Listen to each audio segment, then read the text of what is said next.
또한 유다 땅은 총독으로 세움을 받을 때 곧 아닥사스다 왕 제12년부터 제32년까지 12년 동안은 나와 내 형제들이 총독의 녹을 먹지 아니하였느니라. 나보다 먼저 있었던 총독들은 백성에게서 양식과 포도주와 또 은 40세겔을 그들에게서 빼앗았고 또한 그들의 종자들도 백성을 압제하였으나 나는 하나님을 경외함으로 이같이 행하지 아니하고 도리어 이 성벽 공사에 힘을 다하며 땅을 사지 아니하였고 내 모든 종자들도 모여서 일을 하였으며 또 내 상에는 유다 사람들과 민장들 150명이 있고 그 외에도 우리 주위에 있는 이방 족속들 중에서 우리에게 나아온 자들이 있었는데 매일 나를 위하여 소 한 마리와 살찐 양 6마리를 준비하며 닭도 많이 준비하고 열흘에 한 번씩은 각종 포도주를 갖추었나니 비록 이같이 하였을지라도 내가 총독의 녹을 요구하지 아니하였음은 이 백성의 부역이 중함이었더라. 내 하나님이여 내가 이 백성을 위하여 행한 이 모든 일을 기억하사 내게 은혜를 베푸시옵소서. 아멘.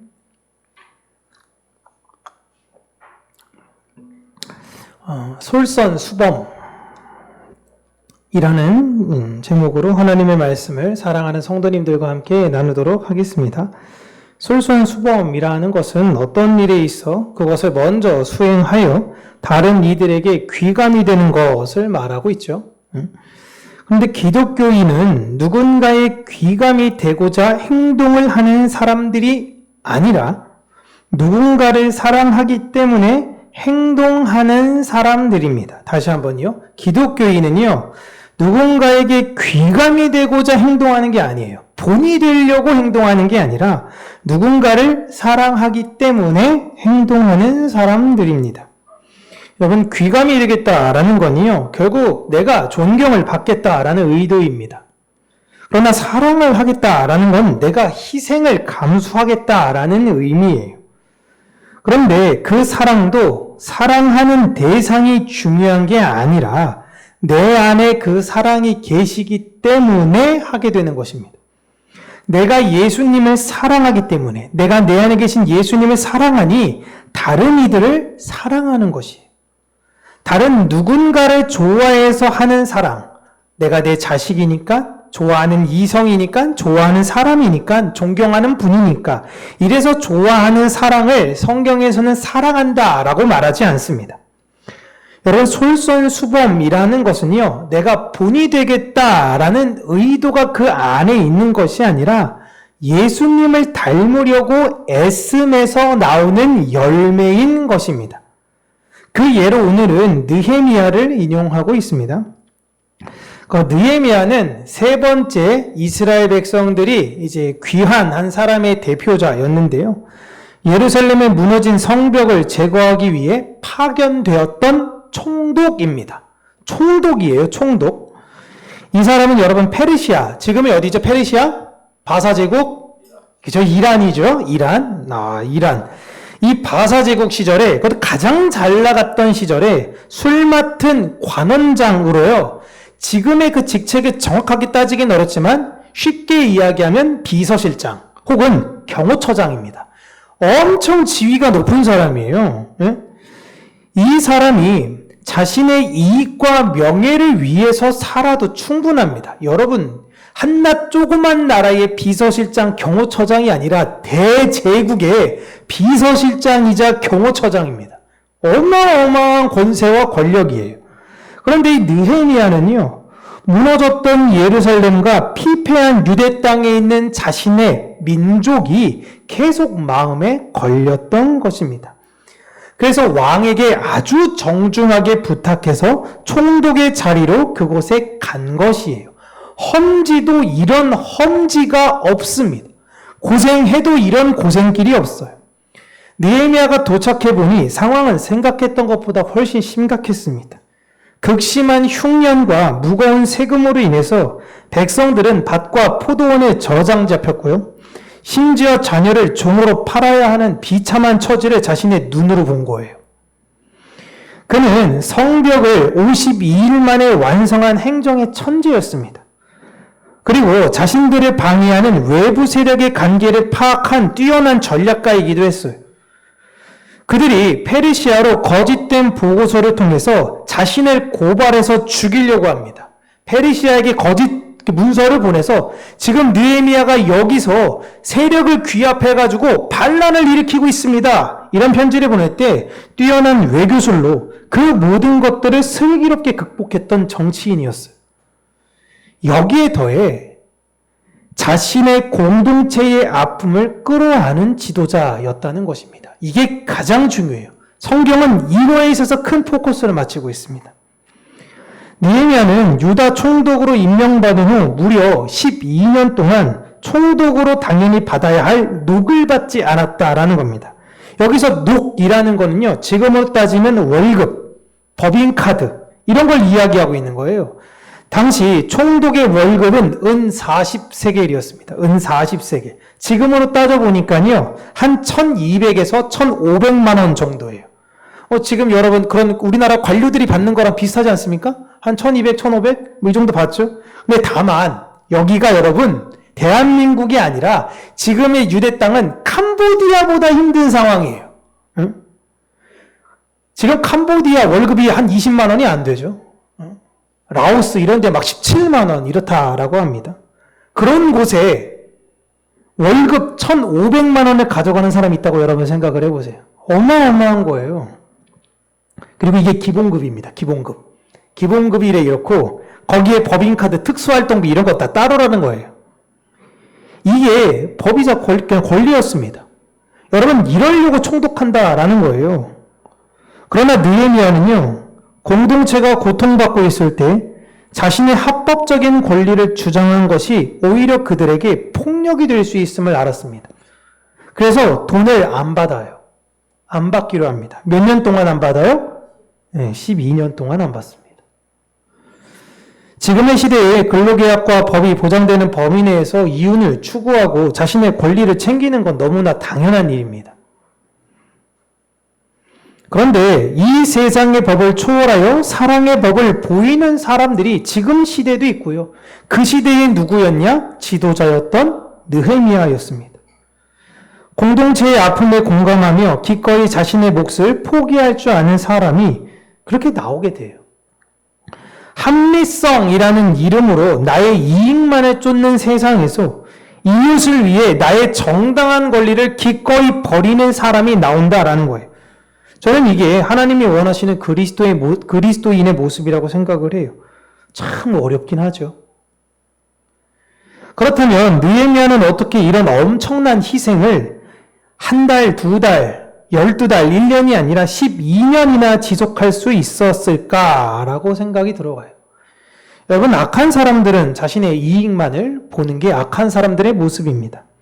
조금 있으면 좀 저희가 이제 지방선거가 시작이 되긴 하는데, 나쁜 정치인들의 특징이 뭐냐면 자신에게 권력을 줄 수 있는 사람들에게만 엎드린다라는 겁니다. 공천을 줄 수 있는 대상이 누군가? 그에게 엎드린다. 그렇다면 나를 투표로 뽑아줄 수 있는 사람이 누군가? 그들에게 엎드린다. 그럼 선거가 다 끝나면 이제 다른 힘이 있는 사람들에게 엎드리는 거예요. 그때 나의 이익에 따라서 움직이는 사람들을 나쁜 정치인이라고 이야기하고, 그 사람들이 늘 주장하는 건 이겁니다. 이게 나의 합당한 법이자 권리 아닙니까? 라는 거예요.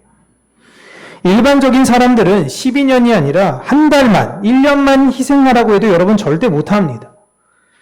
느헤미야는 사람들에게 인정받고 인기하고 싶었던 정치인이 아니었어요. 15절 하반절에서 그는 자신의 동기를 굉장히 명확하게 밝힙니다. 15절에 무엇이나 나오냐? 나는 하나님을 경외하는 사람입니다. 그래서 그 사람들과 같이 행하지 않는 것입니다. 사람들이 물어봤으니까 이렇게 얘기하는 거 아닙니까? 도대체 당신이 이렇게 하는 이유가 뭐요? 아무도 이렇게 하지 않았는데 당신은 왜 이렇게 하는 거요? 라고 할 때 느헤미야의 첫 답변은 나는 하나님을 경외하는 사람입니다. 그 전에 다른 사람들은, 다른 유대인들은, 다른 사람들은 뭐냐? 라는 것이 될 수 있겠죠. 이걸로 엄청난 방목과 지시를 받기도 합니다. 느헤미야가 솔선수범했던 이유는 사람들의 박수갈채를 기대했던 쇼가 아니었습니다. 그의 시선은 언제나 하늘을 향해 있다. 나에게 이 자리를 맡기시는 분, 내가 원해서 왔잖아요. 그런데 결국 하나님께서 왕을 통해 나에게 이곳에 보내셨으니 내가 이곳에서 하나님 앞에 최선을 다하겠다. 이게 느헤미야의 자세였던 것입니다. 이 백성들은 하나님이 사랑하시는 자들이라는 뚜렷한 신앙의 양심이 있었기 때문에 사실 느헤미야가 이 모든 것들이 가능했던 거예요. 누군가 여러분에게 느헤미야와 같이 이런 질문을 할 때가 있을 겁니다. 당신은, 나쁜 의미가 아니라 좋은 의미로요. 당신은 왜 이렇게 남들이 시키지 않는 굳은 일, 힘든 일, 어려운 일을 왜 이렇게 하시는 것입니까? 라고 이야기할 때 여러분의 첫 이야기가 무엇이냐면 나는 예수님을 경외하는 사람이기 때문에 그렇습니다. 라는 거예요. 나 예수님 믿기 때문에 그래요. 라는 거예요. 느헤미야의 헌신은 단순히 돈을 받지 않는 차원이 아니었어요. 그는 성벽 공사에 직접 힘을 쏟았습니다. 느헤미야와 함께 왔던 사람들이 그냥 지시만 했던 것이 아니라 함께 노력했던 거예요. 그리고 하나님 나라의 땅을 사실은 이게 강제로 빼앗고 그런 것이 아니라 적극적으로 나중에 사게 된 다음에 이거를 돌려줍니다. 그 이유가 다른 이방인들이 하나님의 땅을 가지지 못하게 하려고 했던 거예요.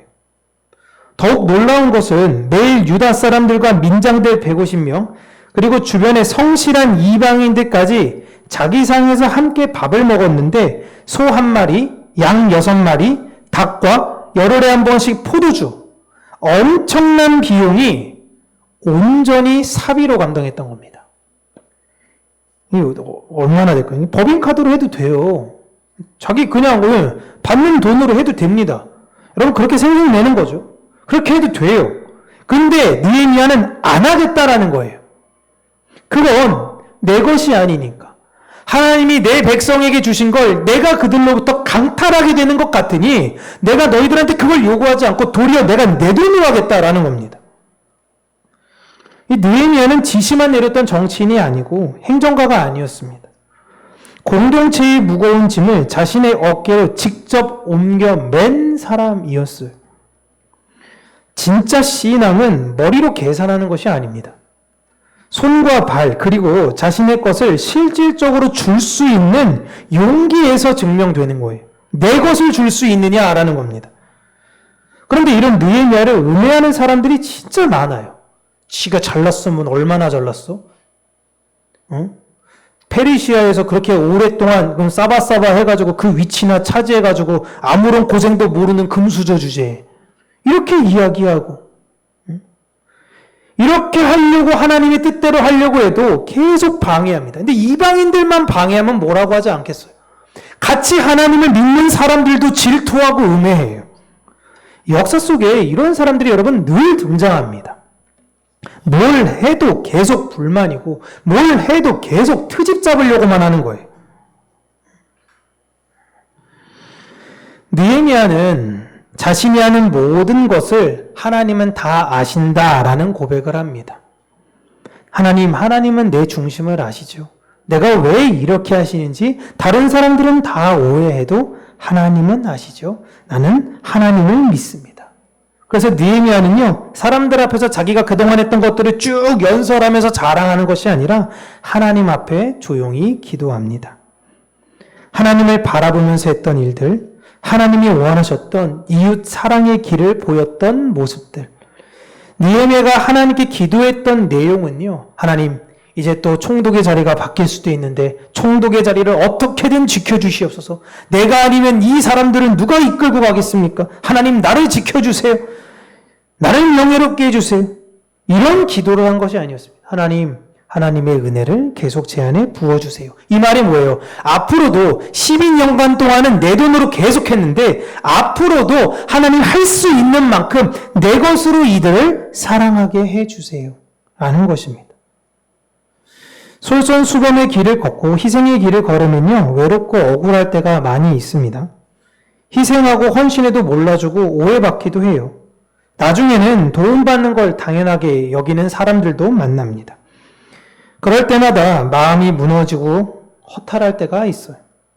그러나 우리가 다시 일어설 수 있게 되는 건요, 그 사람들을 보고 일한 것이 아니라 내 안에 계신 예수님을 사랑함으로 하늘을 보고 한 일이기 때문입니다.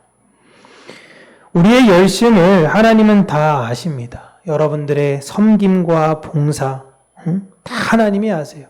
우리 모든 봉사부원들 마찬가지지만 또 우리 이영미 권사님께서 또 식사 준비하실 때 아이들도 몇 명이고 누가 오면 어떻게 하고 누구네 오면 어떡하지 해서 막 준비했는데 아무도 안 왔네? 이제 어떡하지? 이런 마음이 있을 수도 있죠. 그냥 이 식사 준비는 실제 주일 날만 하는 게 아니라 우리 봉사부원 다 아시잖아요. 언제부터 시작입니까? 다음 주 누구시죠? 라면이구나. 다음 주 라면이구나. 그 다음에 끝나면 다시 이호코 권사님부터 시작이잖아요. 그러면 그때부터 시작하는 거예요. 묵상합니다. 다음엔 뭐 하지? 이렇게 시작을 하는 거예요. 섬김. 아닌가요? 장로님 이렇게 잘하시네요. 진짜 너무 식사 그만 빨리 때려치든가. 이런 마음이 아니라 얼마나 귀한 그 마음이에요. 근데 그 마음을 누가 하시느냐? 그렇게 묵상하며 나가는 그게 예배고 하나님이 그 마음을 아신다. 그리고 하나님 그 마음을 기뻐하신다라는 거예요. 예수님의 삶을 담는다라는 건 대단하고 위대한 일이 아니라 이렇게 삶의 작은 부분에서 다른 이들을 묵상하며 그들을 섬기고자 했던 그 마음에서 출발한다라는 것. 느헤미야가 우리가 보기엔 정말 엄청나고 대단한 일들을 했어요. 흉노에게도 어려운 그 일들이었지만 우리는 우리의 맡겨진 일 부분에서 그러한 하나님의 마음을 잘 품고 사셨으면 좋겠어요. 이번 한 주간 여러 가지 치열한 가정과 일터와 여러 곳에서의 여러분의 삶,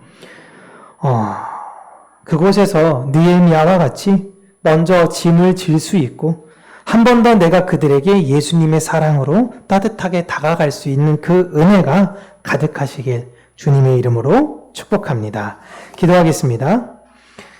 참 좋으신 하나님 아버지, 하나님 우리가 본이 되기 위해서 무언가를 하려고 애쓰는 자들이 아니라 내 안에 계신 예수님이 나를 사랑하셨고 그 사랑에 겨워 내가 다른 이들을 사랑하는 자들이 되게 하여 주시옵소서. 예수님 이름으로 기도합니다. 아멘.